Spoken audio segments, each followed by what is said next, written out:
Welcome to the SheBreathes Soul Stories podcast. I am your host, Jenn Gulbrand, and I believe that our stories hold the keys to healing. When we speak the truths that we've often buried and just allow them to come forward and to really share the parts of ourselves that we're ready to reclaim. This is your invitation to be seen, to be heard, and to be held. I'm so honored to be in the virtual studio today with Cynthia. Cynthia is a wellness coach, a resilience trainer, and a presenter. And I have to tell you, resilience is one of my favorite topics. So I'm really looking forward to this conversation. And welcome, Cynthia, excuse me. Thank you so much, Jen. I'm so happy to be here, and I absolutely love your podcast. So Yeah. thanks. We have a lot of fun here. So, Cynthia, do us a quick favor before we get into your story. Just tell our listeners a little bit about the work that you do. It's so in alignment with the work that I'm doing as well. So, I want everyone to know about it. Yeah, sure. So I've been in the health and wellness field for about 25 years in various capacities. I studied psychology, and my master's is in social work. And I also have a degree in business as well. So I do a lot of work for wellness organizations around the country looking for business development and marketing, etc. What I really love doing is health and wellness coaching. So I'm working one-on-one with people as well as in groups. I work with quite a few women, mostly virtually. I do some in person on a variety of topics. I also work for a wellness consulting firm called Organizational Wellness and Learning Systems, also known as OWLS, because it's such a mouthful. Love that. We do at OWLS is we're designing customized corporate trainings that focus on mostly mental health in the workplace. And what I mean by that is employees who are possibly burned out, employees who are feeling like they're not connecting with their coworkers, perhaps not feeling accepted at work for whatever reason, some discrimination, perhaps feeling that their manager isn't treating them properly. So we're really dealing with issues such as stress, anxiety, depression in the workplace, and we do a lot around resilience. Love that. So all of our trainings are customized. A lot of work on topics such as self-care, work-life balance, and all those topics are also what I'm presenting about to companies, schools, hospitals, organizations across the country. So it's exciting. It's so exciting. And boy, we're at a place in our world where these things are more important than ever before, right? Because just Oh, no question. struggling. And so I'm really No happy question. that they have you as a resource. So thank you for the work that you're doing. I just want to acknowledge Oh, that. And just again, so happy to have you here. So thank you, Jen. You as well. You're doing amazing work. thank you. So what personal story would you like to share with our listeners today? I know it's Personal hard to pick, story. isn't it? Right? We all have so many personal stories, right? So many. And if I think about kind of like my big kind of challenges I've gone through in my life. And like you said, we have so many. It is hard to choose, but I guess I would probably categorize my challenges mostly in the health arena. And they're all very unrelated health issues. And I can kind of give you a high level of what I'm describing to you. So the first situation is one that happened to me about 20 years ago. So it's been a long time. Pretty long story, but in a nutshell, I was in a situation where I had to have an emergency hysterectomy. And, I was young. It was obviously very um, upsetting to me for so many reasons. My husband and I at the time did have one child. She was 9 months old, so a little baby. And we wanted more children. And I just basically said to him, I think I'm good with my daughter. I have my dream baby after going through years of infertility and pregnancy loss, and it's quite a challenging time. And Yes. I felt really happy. Long story short, my husband really pushed for us to try to find other ways to have our second child. And so what we did is we used a gestational carrier. And it was truly one of the most amazing experiences of my life. I really fought him on it because I didn't think that was something that I wanted to do for a lot of reasons, because obviously it's a very complicated situation to have someone else literally carry your child. And it's just a lot to it for so many reasons. But I did agree to move forward, and it's a long story. I know we don't have a lot of time, but it was one of the best things I've ever done. And the reason I tell that story is I believe that that's one of my health situations that have helped me to really change my mindset in life. One of the aspects of my work that I love is I'm a mindset coach. So I do a lot of presentations on mindset shifts.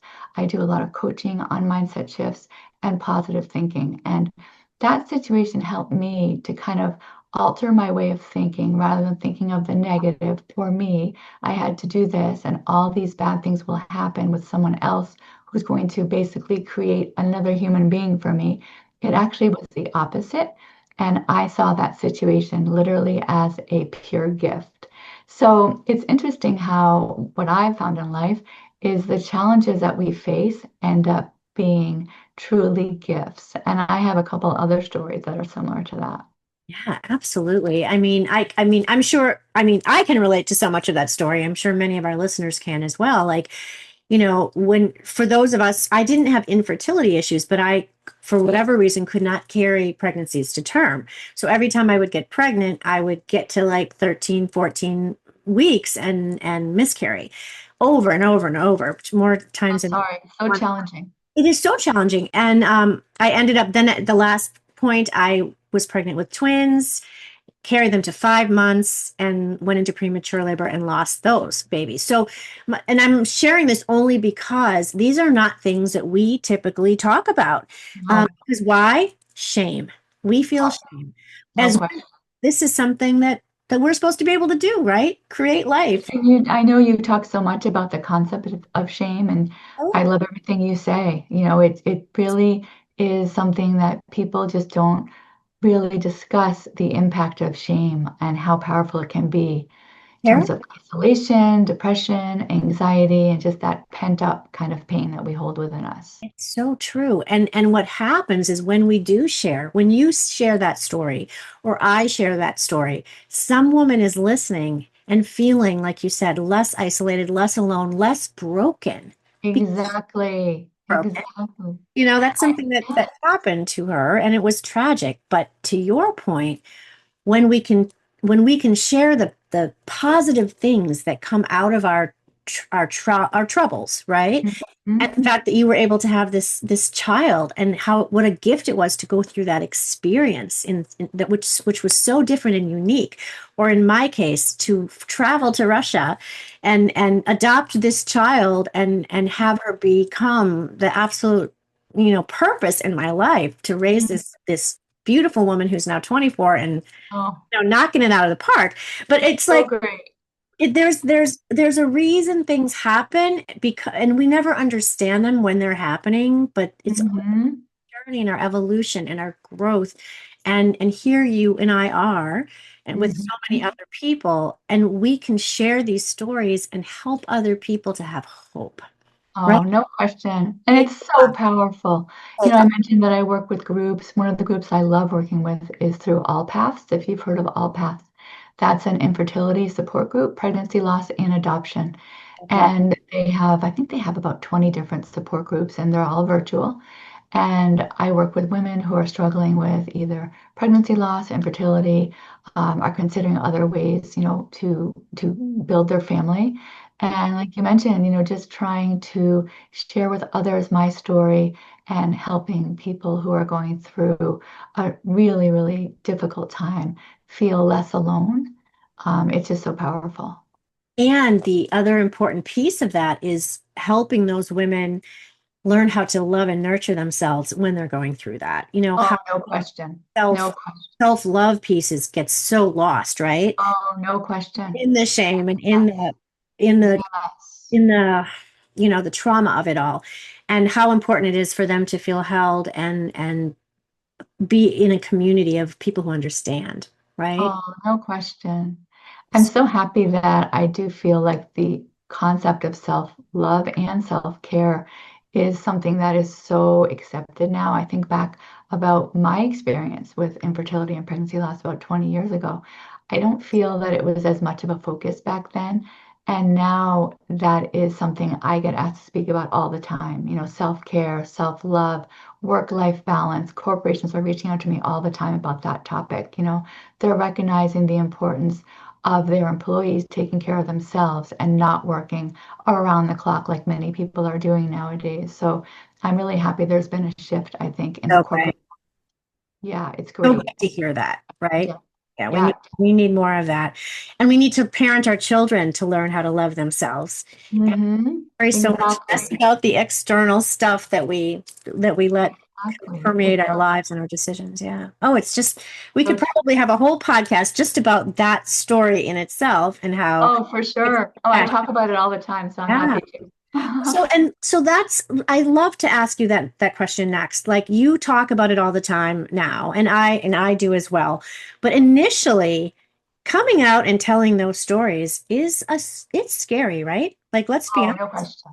because how will people perceive me, right? My quote unquote weaknesses or vulnerabilities or inability to do something that women, should be able to do easily. Mhm. So, what inspired you initially to start sharing those deeper parts of yourself publicly? That's a great question, Jen. And at some point, I'd love to hear your story about your adoption. So we need to talk another time. But I We'll, would, we'll have another podcast. okay, let's do it. Okay, great. Thank you. Yeah. So, I would say what inspired me, honestly, Jen, is probably just the realization that what I went through was absolutely incredible. And what I thought was such a kind of horrific, anxiety provoking experience actually was a complete gift, in my opinion. And one of my quotes that I have here in my office, and I have many because I love positive affirmations, is if it doesn't challenge you, it doesn't change you. And That's I have found that throughout my life, like numerous situations, like life changing. Like I've had big things happen to me, like we all have, right? And I think about those tragedies and those very scary situations, and I now see them as gifts. And I see them as gifts for so many reasons, but one of them is my true belief of the preciousness of life. And I appreciate every day I wake up in the morning and I am just so grateful to be alive. it changes everything. Gratitude changes everything. Changes everything. Yeah. Mostly because I almost lost my life. And it's like, wow, when you almost die, it's like so powerful. Yeah. So powerful because this life is so precious. Yes, it really is. And we could have a whole podcast about gratitude too, right? There's all kinds of things we could talk about here. Yes. But I mean, the fact that you found the courage to start talking about it, to start sharing, and in your work, right? Because it brings credibility to a circle when you can be vulnerable like that, right? Because No then you're question. really walking your talk and you're saying, look, this happened to me and I'm willing to be here and to share with you because I want you to you know, understand that there's always a way through this, right? And there's Yes. always hope, and it can be a gift because everything that happens to us does not define us, it informs us, Oh, right? no It's question. us to, No question. to evolve as humans. So I appreciate that so much. How do you feel that, the act of sort of telling your stories has contributed to your own sense of empowerment, Great self-love? question. Yes. I think that it has just kind of fed that sense of empowerment and self-love because I think when you're sharing your stories, be it in a group, be it on a podcast or one-on-one with a client or even with a friend, I think it really encourages you to think more deeply about what's going on. What are your thoughts? That's one thing, I do a lot of talks on mindset shifts because obviously that's one of our goals as coaches, right? Is to try and help your client to make a shift, be it maybe to the positive. A lot of my clients are struggling with depression, anxiety, and I'm doing a lot of support in that particular area of mindset shifts. And one of the first strategies I use, and I know it's helped me too, is just really being aware of one's thoughts. So really trying to focus on, am I thinking negatively? Am I going down that spiral of what if and thinking, in a not positive, kind of focus. And, the mind is a muscle, so you're continually being able to, help yourself to shift that negative way of thinking and go to the positive. Now, people will ask me, so does that mean you're happy every day? And of course not. The answer is no, right? But I think it's just the ability to be able to notice your thoughts and to focus on the positive can be so, so powerful. I want to pick up on that because I think that's so important. So we have like what, 80,000 thoughts a day, and most of them are on repeat, right? And if you think about it, once you've had a thought, you really don't need to have it again. But we just go on this like, cycle of just, right? Just, well, I call Negative I thinking around and around, that monkey, spiral. monkey mind, right? Yes. And so I love that you said that because I incorporate that a lot in the work that I do too as a coach and a healer because that's all about being in the present moment, right? We spend so much time in what happened yesterday or what's going to happen tomorrow, and we can't control that. That doesn't serve us. Exactly. Being in this moment, like you said, waking up every morning and being grateful for what you have versus what you don't have, No right? question. Completely shifts everything and brings you into the present. And that's really that's all we have right now is It is. this moment. It's so true. And It's so, so true. right? Yeah. So being able to really stay there, stay in that moment of So important. what So is helpful. happening now and how can and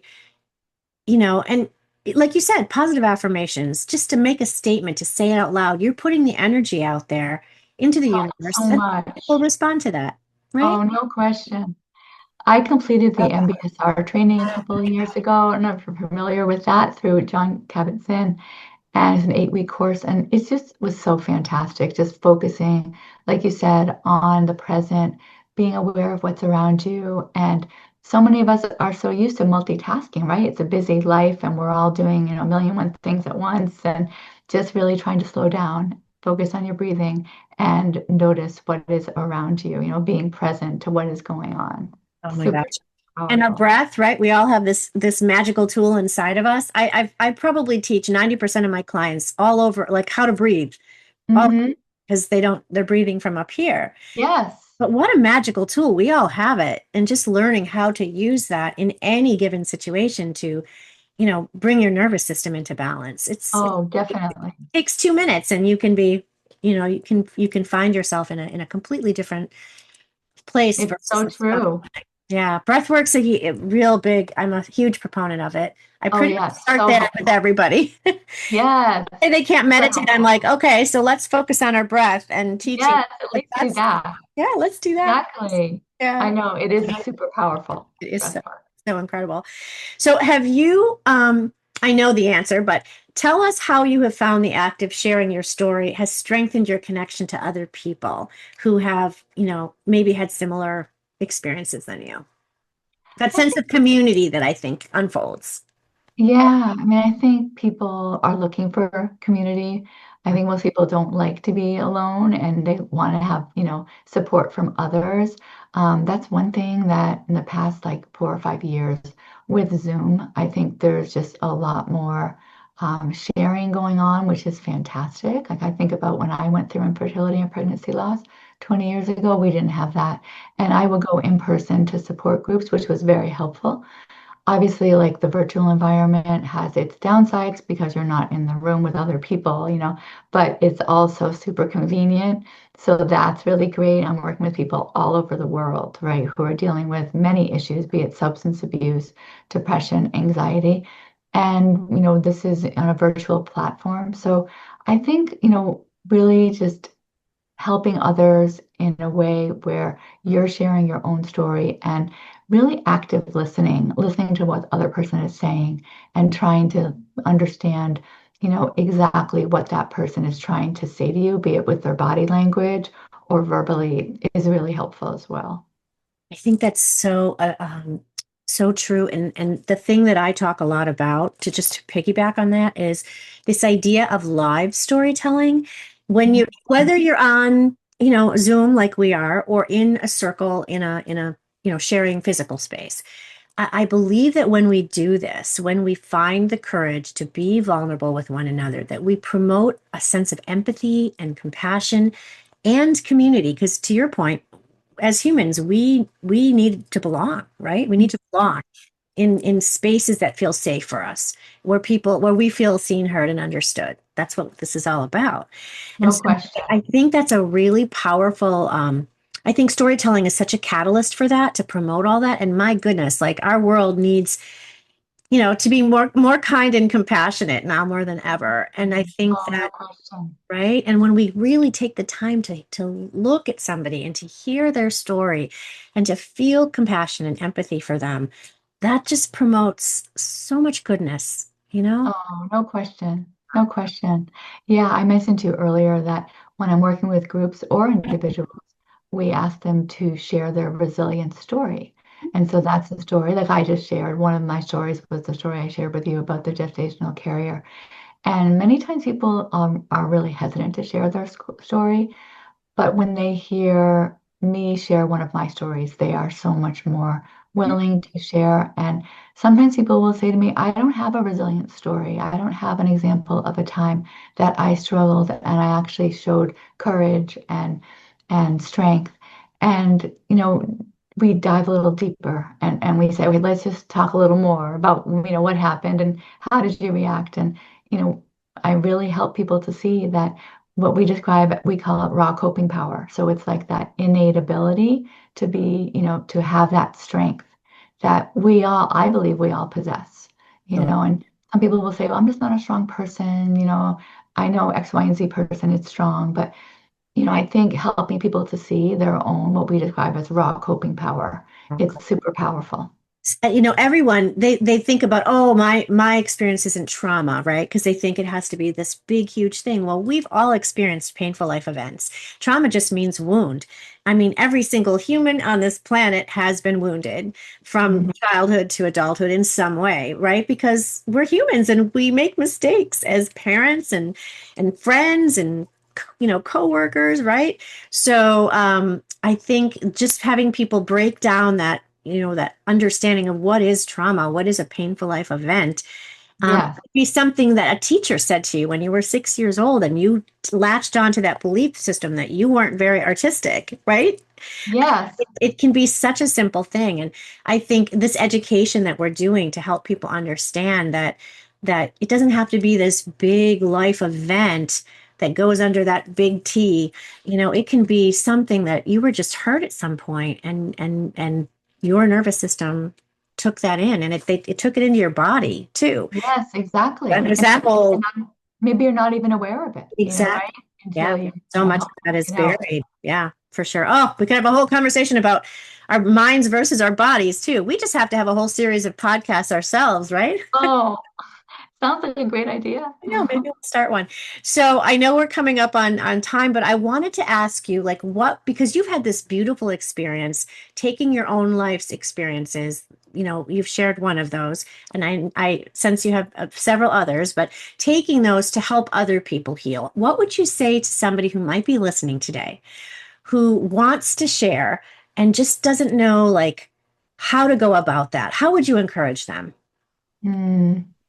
Yeah, I think it's a situation where obviously every situation is different, but I would really just encourage that person just to try and take that first little baby step even, just sharing a couple small details and just get used to that feeling of being vulnerable, right? And sharing things about yourself that you're maybe not used to sharing. And I think with a little bit of time and practice and experience that the person will feel they'll notice kind of a shift. Sometimes people will say, I feel so much lighter after we speak. Yeah. I just feel a little bit like a different person. I've heard, I think that people sometimes don't realize like how much of a relief it is sometimes to share what Huge. has, been a burden for so, so long. It's very liberating, isn't it? Very liberating. And right, like we understand you want to be in a safe space, a safe container with somebody that you trust. It could be a friend, a coach, a therapist, right? You don't have to get on a podcast or Exactly. write a book like I did. You Yeah. can just find Baby steps. baby steps, someone you feel comfortable with, because you Yeah, will feel a sense of freedom and liberation and release that will really just free you from those things that you've held so tight inside. Yeah, for no sure. question. Oh, thank you No so much. question. I love that. Thank you. I really, I want people to know how they can get in touch with you, because the work that you do is it's so expansive and there's so many ways people could work with you. So how can they reach out to you or find you on social? Sure. So you can find me on LinkedIn, Facebook. My website is cynthiawellness.com. My email is info@cynthiawellness.com. So I'm in the Boston area, but I'm working with people all over the country, Yeah. doing presentations for organizations all over the US. So wherever you're listening, would love to talk with you. And thank you so much for having me, Jen. Gosh, this has been a true honor, and I have a feeling we're going to be collaborating on a number of different things after Oh, I hope today. so. I know. I really look forward to that. I'm so grateful to have you here today and to be able to share your gifts and your story with our listeners. So thank you so much, and thank you to our listeners for tuning in today and this very inspiring conversation. If you have a story to tell, a moment that shaped you, a lesson that you've learned the hard way, a truth that you're just like waiting to speak out loud, we would love to hear from you, because this podcast is really deeply rooted in the belief that when we share our real, raw, radiant stories, we don't just heal ourselves, but we give others permission to do the same. So if you feel called to be a guest on this podcast, the SheBreathes Soul Stories podcast, please reach out to me and let's co-create some magic together. Thank you, Cynthia. Thank you so Thank you, Jen. much. Thank you. And until next time.